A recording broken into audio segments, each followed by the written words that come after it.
Thank you for the introduction, Seth, and thank everybody for coming. So show of hands, who here has experienced going to a math talk and leaving that math talk understanding close to nothing?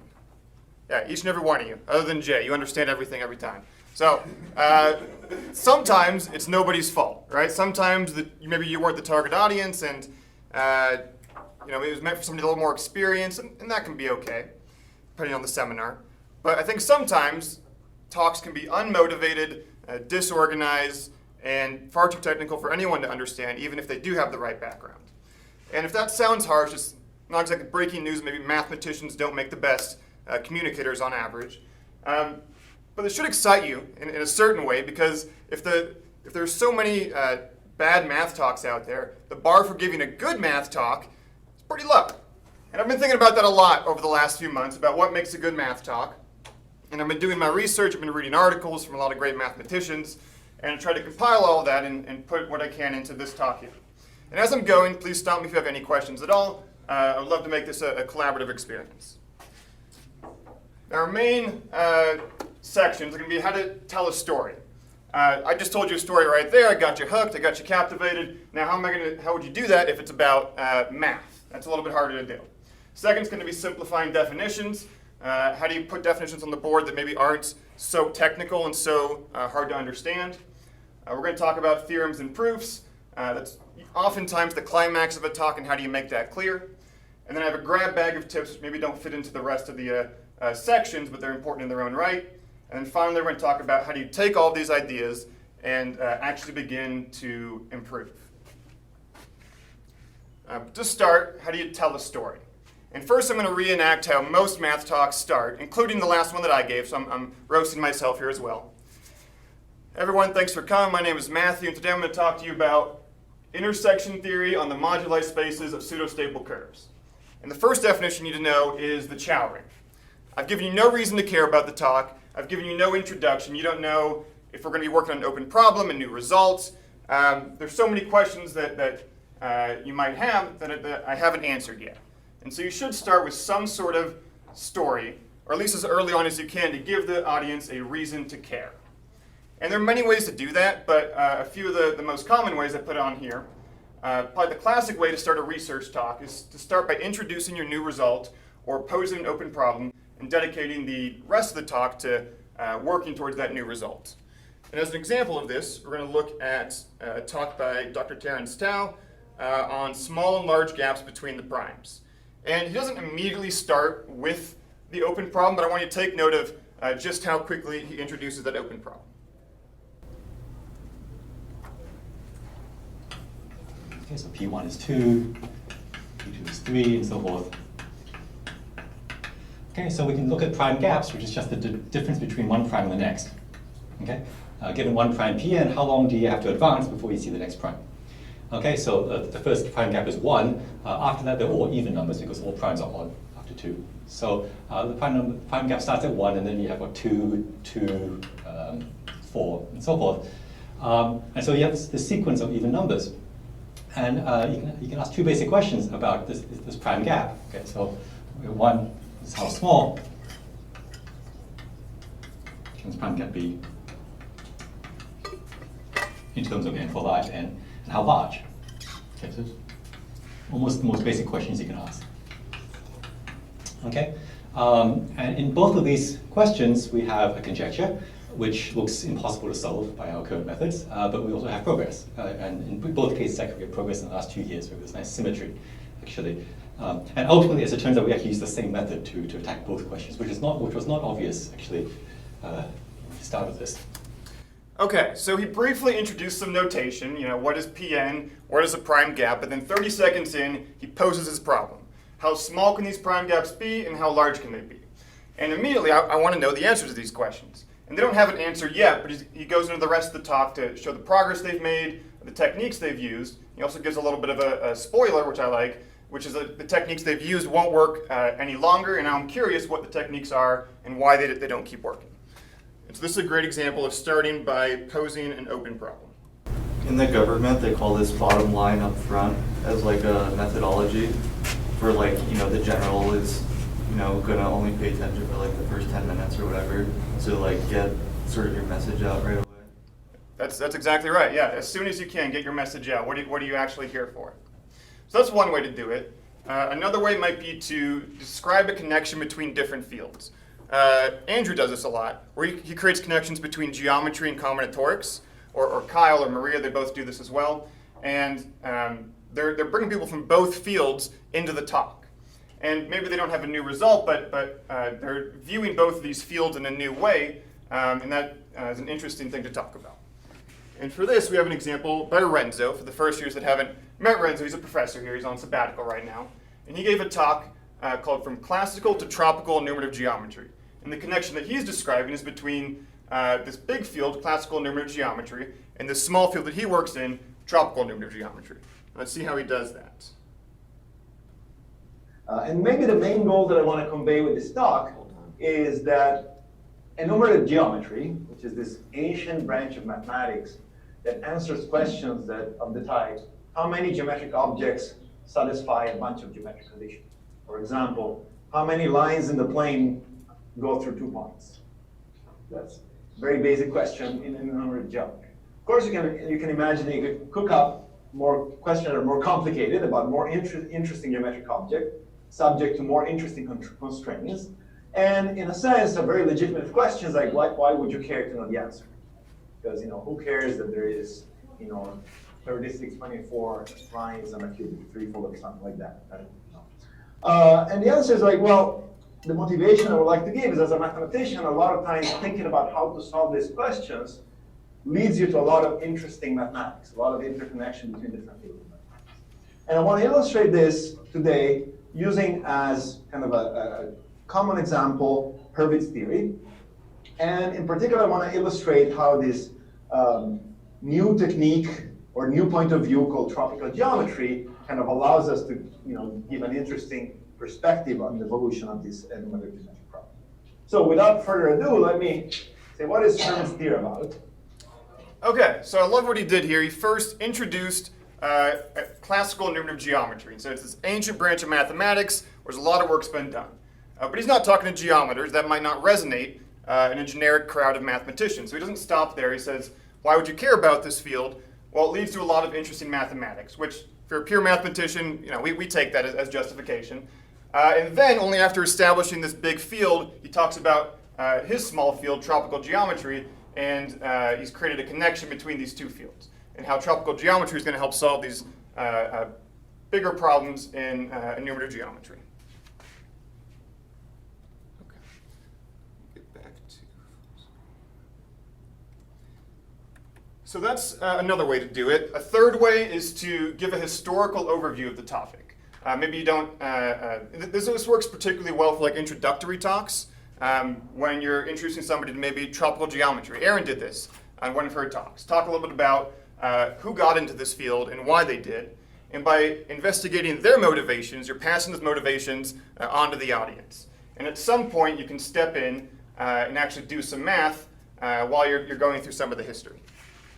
And as an example of this, we're going to look at Peter May give a talk about algebraic topology. So I'm going to start way back in the 1930s, at the very beginning of the subject.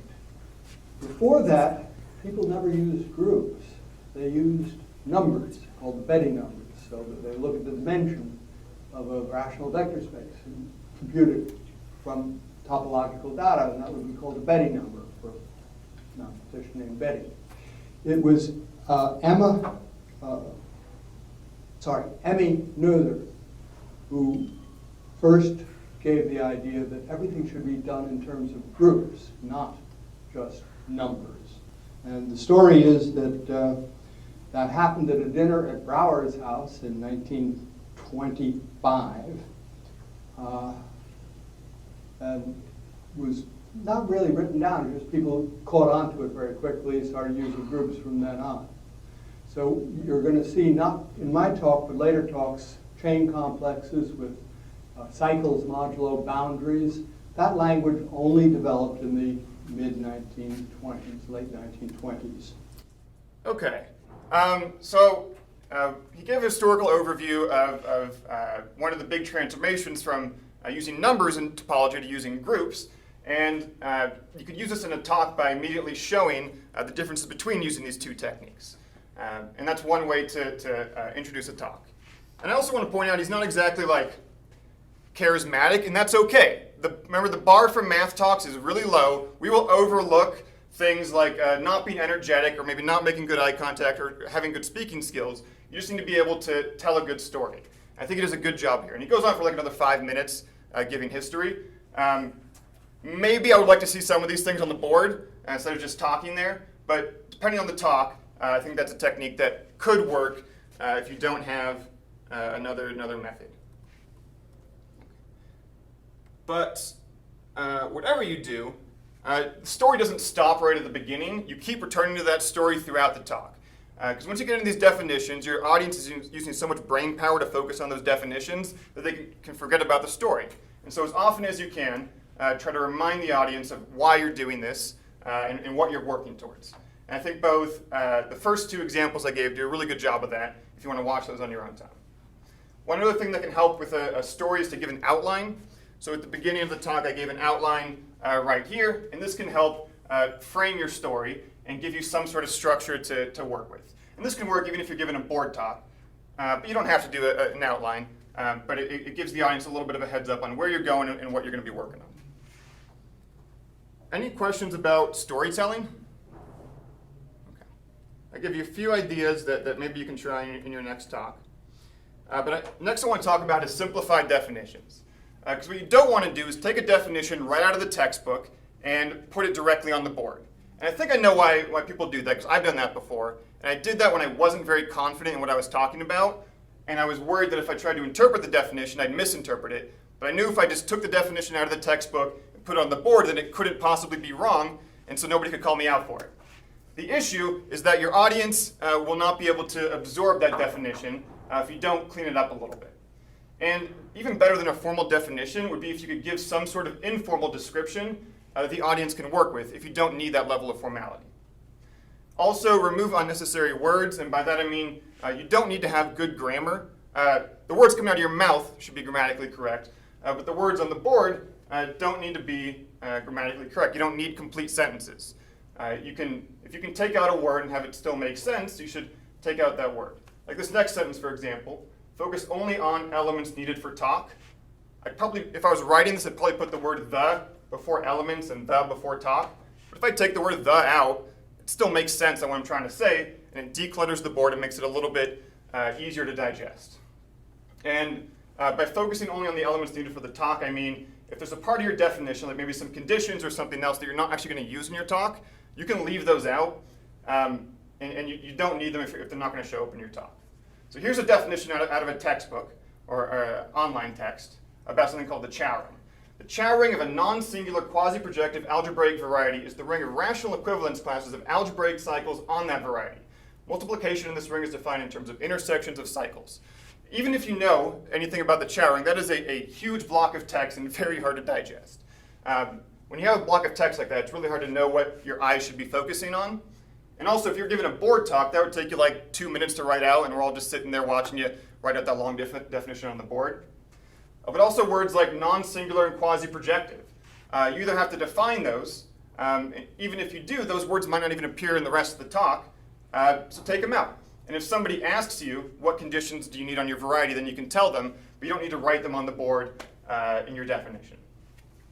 And I want to show you an example of how you could take something like this, the Chow ring, and make it a little bit more digestible. This is an example from Renzo, who gave a slide talk. And don't focus on the words themselves, because we're not here to talk about the Chow ring, but I want you to look at how much more visually appealing this is than this crazy text definition down here. He takes all of the pieces of that definition and writes them out and defines them with as few words as possible. And he also includes some words that aren't even mathematically rigorous. Like for equivalence, it's the algebraic version of wiggling.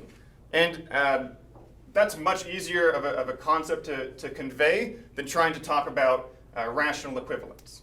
And he uses words to describe what these things mean. He doesn't just read off the text on the board. And immediately after giving that definition, he gives a very quick example and gives comparison to another branch or another idea in math, that being cohomology. But this is great for a slide talk. But if I was giving a board talk, I would try to trim it down even further. So I don't want to write that whole sentence out on the board. You could say that verbally. You don't need to write that sentence out on the board. And even some of these, maybe think about, do I need all 5 of these pieces for my talk in particular? So if I was giving a board talk, I might do something similar to this, where I write the Chow ring at the top, and I introduce a little bit of notation, and I pick out the pieces that are most important. It's graded by codimension. Addition is union, multiplication is intersection, and this is the same as cohomology if x is smooth. And those are the key parts about this Chow ring that I'm going to use in my talk, or that I would use in my talks. And it's much easier to digest than this text definition from earlier. And also, again, what I said about removing unnecessary words, that is not a complete sentence down there. I didn't say this is the same as cohomology if x is smooth. I took out those words because I can, and it still makes sense. You can still understand what I'm trying to convey, and I managed to declutter the board by doing that. But this Chow ring probably didn't resonate with you. The point of this was to visually understand how you can trim something down. I also want to do this with an example that should resonate with everybody, which is continuity at a point. And instead of talking about trimming it down, I want to talk about how you can give different definitions of the same idea. So for continuity at a point, you have the delta epsilon definition, you have the limit definition, or you have the more intuitive idea of what continuity actually is. And this doesn't encapsulate the entire definition of continuity, but if this is all you need for your talk, this would be plenty. Now, you wouldn't do this for your students, right? You wouldn't just give them this and say, go do the homework, because this is not detailed enough. You know, they need a little bit more structure to fall back on. But when you're giving a talk, your audience is probably not going to take your ideas and immediately go do problems, right? And if they do, they can ask you for a reference and you can give it to them. You need to give a definition they can remember in their minds for about 30, 40 minutes until they get to the big theorem or idea of your talk. And maybe this would be enough. Now, every math talk is going to be different. Maybe you do need a little bit of rigor, and maybe you do need something with a little more formality, like one of these 2 definitions. But really do think about, are you going to be using these in your talk? And if not, stick to something a little bit more intuitive. I was doing this for a while in some of my talks where I was giving these definitions, and then I realized I never actually used the definitions again. I introduced them, and then I used properties of those things without actually using the definitions, and I was just cluttering up my audience's mind with things they didn't need to remember. So that's all I want to say about definitions. Let's talk about theorems and proofs. And theorems and proofs are oftentimes, not always, but oftentimes the climax of your talk. It's the big thing you're working towards. And that first point seems almost obvious, explain why the theorem is interesting or significant, but I've forgotten to do this sometimes, where I get to the theorem and then I immediately want to show the proof. I want to show it with the work that I did. But one of the issues with that is that your audience doesn't know why to care about this theorem yet. This would be a great time to return to the story, pause, and talk about why this theorem is important, why it's interesting, maybe some of the story of how you got here, instead of just jumping straight into the proof. Also, don't undersell your theorem. I think mathematicians can be either humble or insecure about their accomplishments, but talk about your theorem, talk about why you're excited about it, if nothing else. Now, as for proofs, try to leave the technical details out of the proof, which can be really hard to do because as mathematicians, think about the last big problem you worked on and the days, weeks, months, years you spent on that problem and where you spent it. Was it on the big idea or was it on those really tiny details that wouldn't work out? In my case, it was those details. And when I finally got those details to work, I wanted to show everybody, hey, look at my details. But I spent days, weeks, months, years on those details. There's no way I can convey those details in 5-10 minutes during a talk, and it's not going to resonate with the audience. If it's particularly interesting details, you can try and convey some of it, but still try to keep it not too technical. And instead, try to convey the idea of the proof that can convince your audience that this thing is true without needing to be too technical. And as an example of this, I'm not going to walk you through this, but at least looking at it, it's probably like a little bit intimidating, seeing that huge proof on there and all those details and all the notation. And this is what you'll find in Rudin's textbook. And if you're writing a paper, this would go in the paper. But there's no way that your audience is going to be able to keep up with all of this. Even though I've seen this proof before, there's still lines where I have to stop and think for 10 seconds about what each of these things mean, all the while the speaker is still speaking, and I've been given, and at that point I've fallen behind. So instead of giving this technical proof, you could instead replace it with a picture. The theorem here was a bounded monotonic sequence converges, and this conveys the idea of the proof without getting into the details. You could show that, look, it's bounded above by m, it's a monotonic increasing sequence, and since it's bounded above and it's never going to decrease, eventually it's going to have to approach some sort of limit, and your audience can get that idea that the proof is true and believe you without getting into the details. And if there's something really interesting about those details, you can still put them in. But if I look at this is like a pretty standard analysis proof, and somebody who's seen analysis is not going to be excited about this, or not that excited. And so instead of getting into those details, give the idea of the proof, and then maybe talk about, okay, what are the implications of this theorem? What are some examples of using this theorem? What are some corollaries of this theorem? Instead of spending all your time on the proof. And that can be really hard to do because we're so excited to show those proofs, but if nobody understands it, it doesn't matter.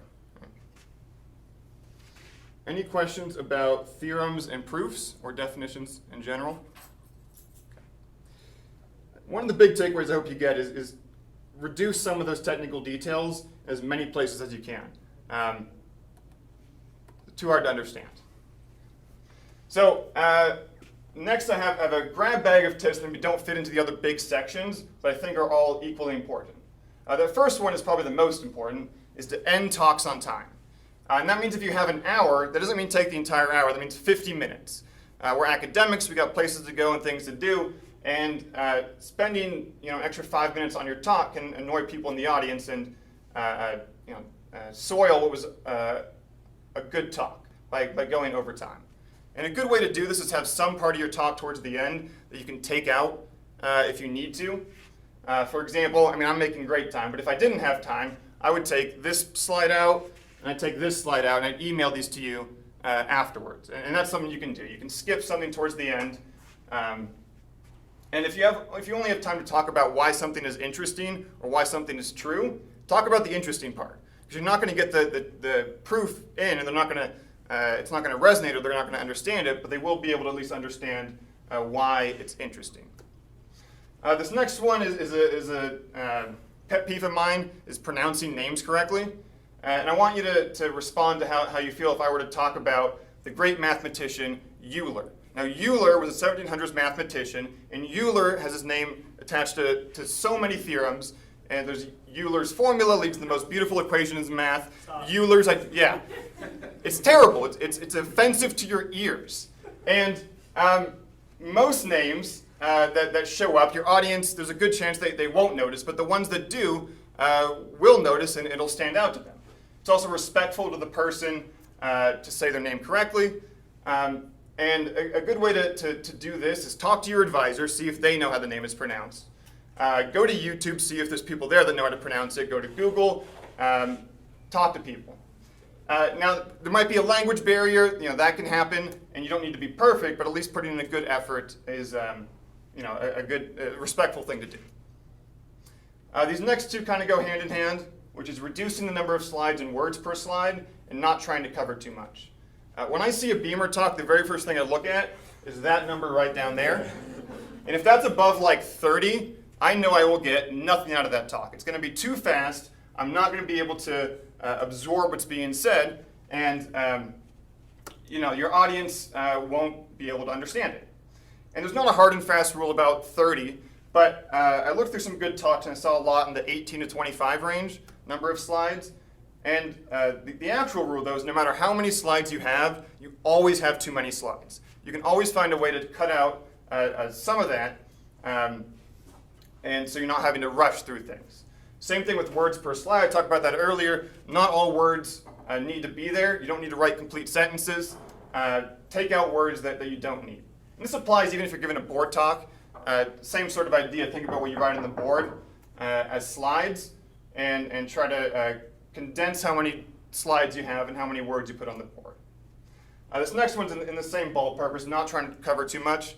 The last talk that I gave, I went to Renzo, said I want to talk about this and this and this and this. He said, Matthew, you have enough to cover a 6-lecture series with all of that. Take a sliver of that and talk about that. And that can be tough because you want to talk about all the work that you've done, all the exciting things you've done. But as with everything else, if you rush through it, it will not resonate with your audience. And so pick a sliver that you can actually talk about and dedicate a good amount of time to.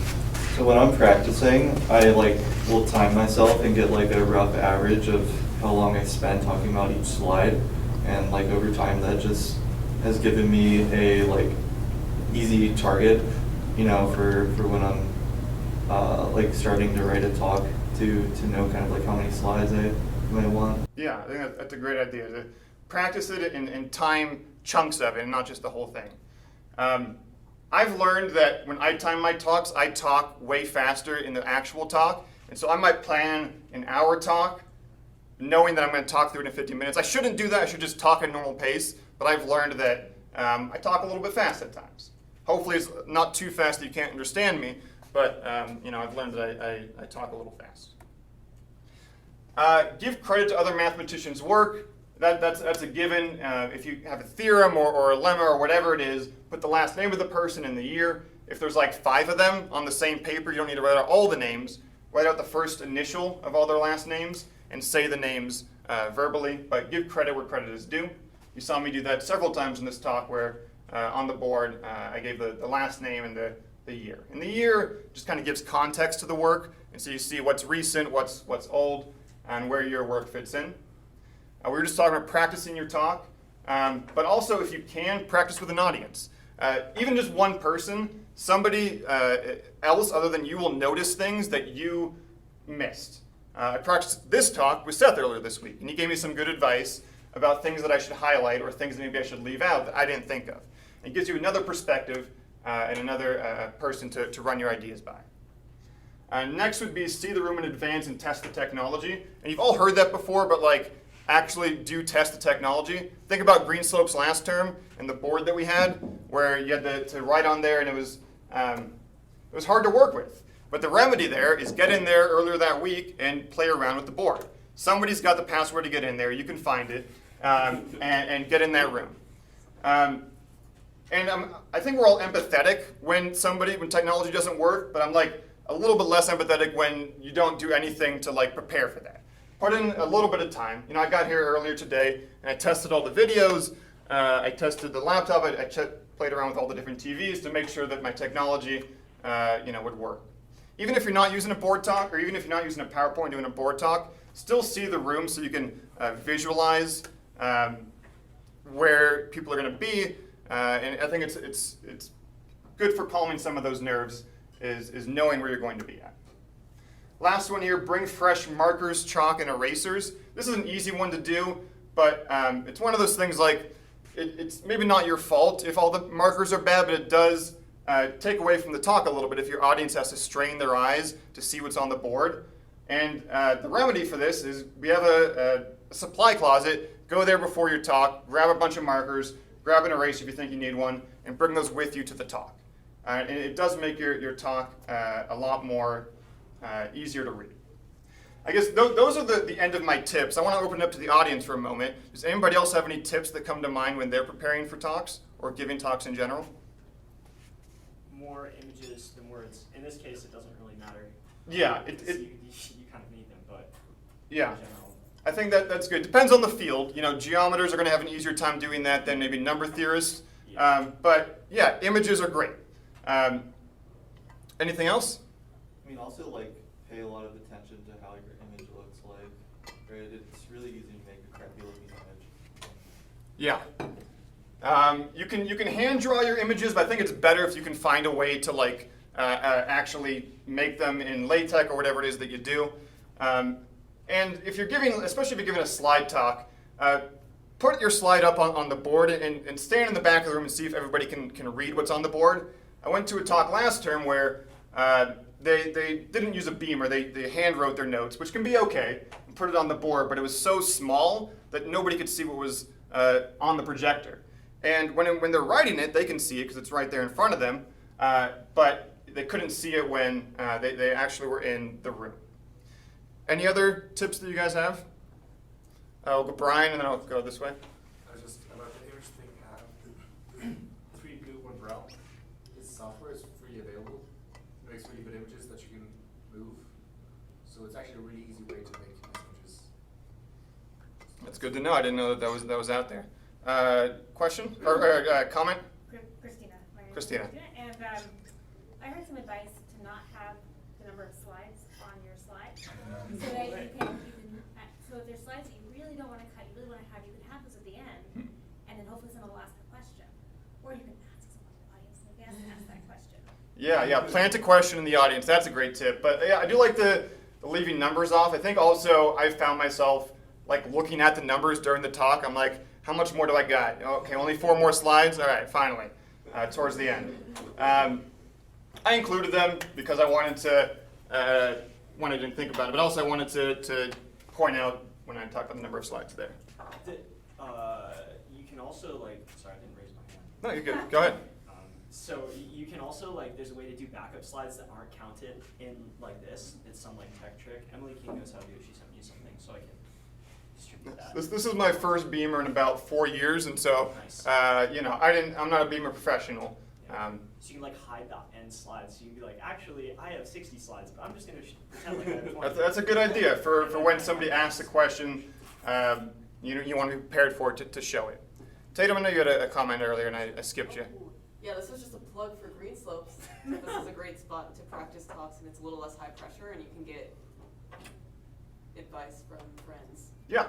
If you Yeah, I guess you're going up with practice through talk. That Green Slopes could be the practice for the actual talk, for the defense, for whatever it is that you're going to do. Any more advice about talks? We'll just switch it up. We'll go to Danny and then back to Tatum.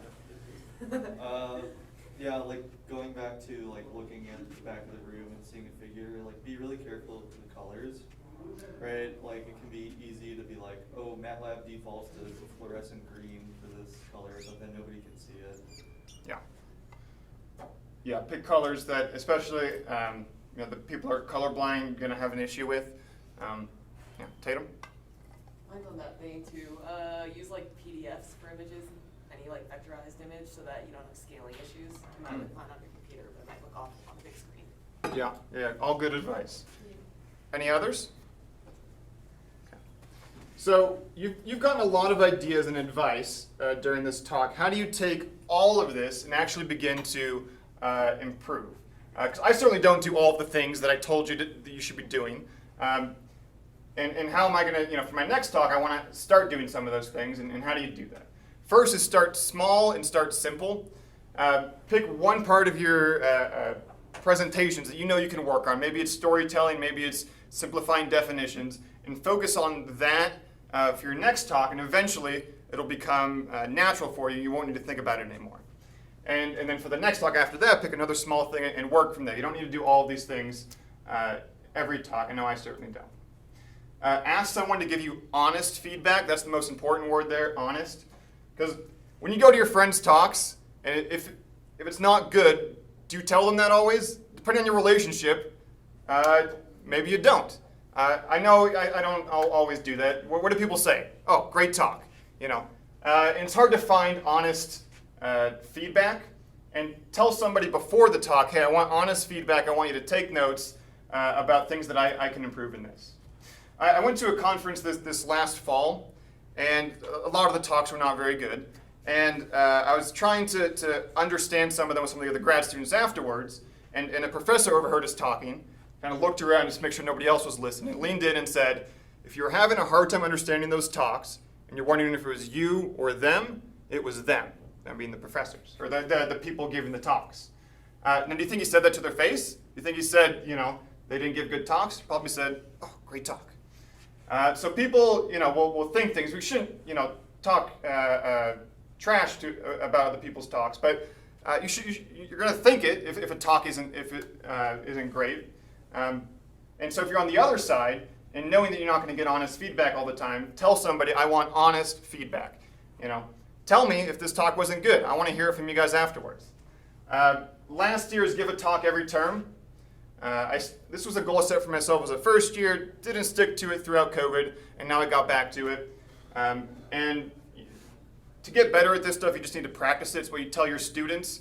You need to hold yourself to that same standard if you want to improve it at giving talks. If you don't want to be an academic and don't care if you give good talks, you don't need to hold yourself to these standards. But I think giving one talk every term will help you improve. Yeah?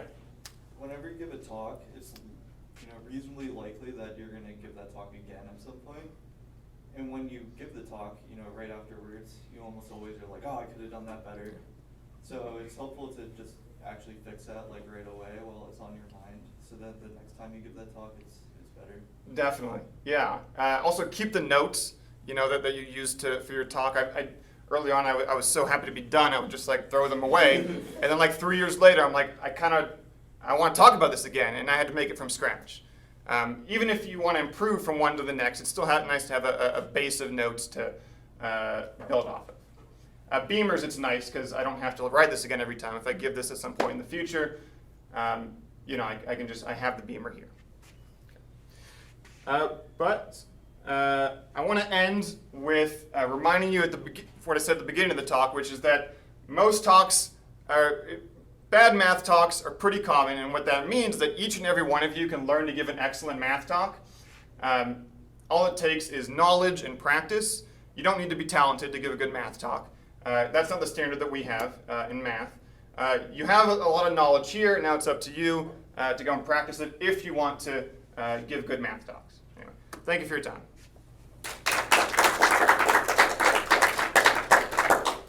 I have references if you want to actually go through some of those videos on your own time, and I have a bibliography if you like reading about some of the ideas that made it into this thing.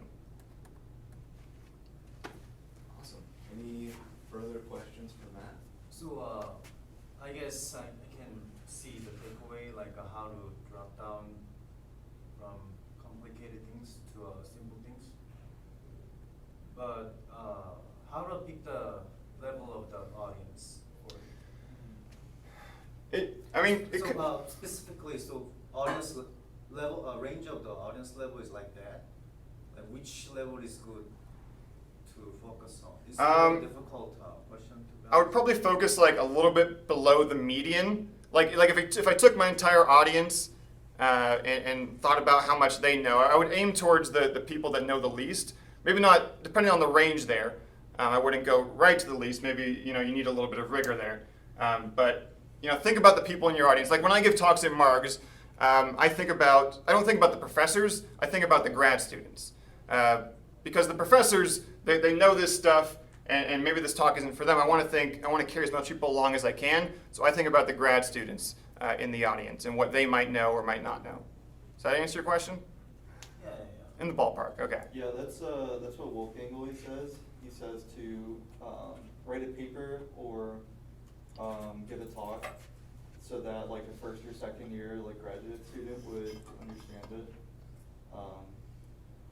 So I try to think about that when I'm writing out rigorous stuff or not having rigorous stuff. Yeah. So maybe one more. So if the range of the audience level is like that, and then if the topic is actually something very high, and then it's very difficult to drop down until the the level right below the middle. What's gonna be the solution? One thing you can do is increase the formality as you go through the talk. So at the beginning of the talk, the first 10-15 minutes, try to talk to everybody in the room. And then the next 15 minutes, okay, you can cut that down a little bit. In the last 15 minutes, you can talk to the researchers. I still want to carry as much people along as I can, but if you need to get to something tough, try to at least carry people along for as long as you can, and put that tough stuff, that rigorous stuff, towards the end. Or also just let people know, in the email, hey, the audience for this talk is this, and so they'll know ahead of time who should be there and who shouldn't. Yeah, I am asking because sometimes it's very difficult to drop down the level of the like formality or abstract things like that. And it's very difficult for like young mathematicians to do that, to be honest. So I kind of Yeah. But people like want them young mathematicians do like that, which is more difficult. So I was very confused every time. Yeah. So that's why I was. And with that, as an audience member, I've been to plenty of talks where the speaker does that, where they start out more foundational and gradually build up the rigor. And so I understand the first half hour say well, and then I'm completely lost the last 20 minutes.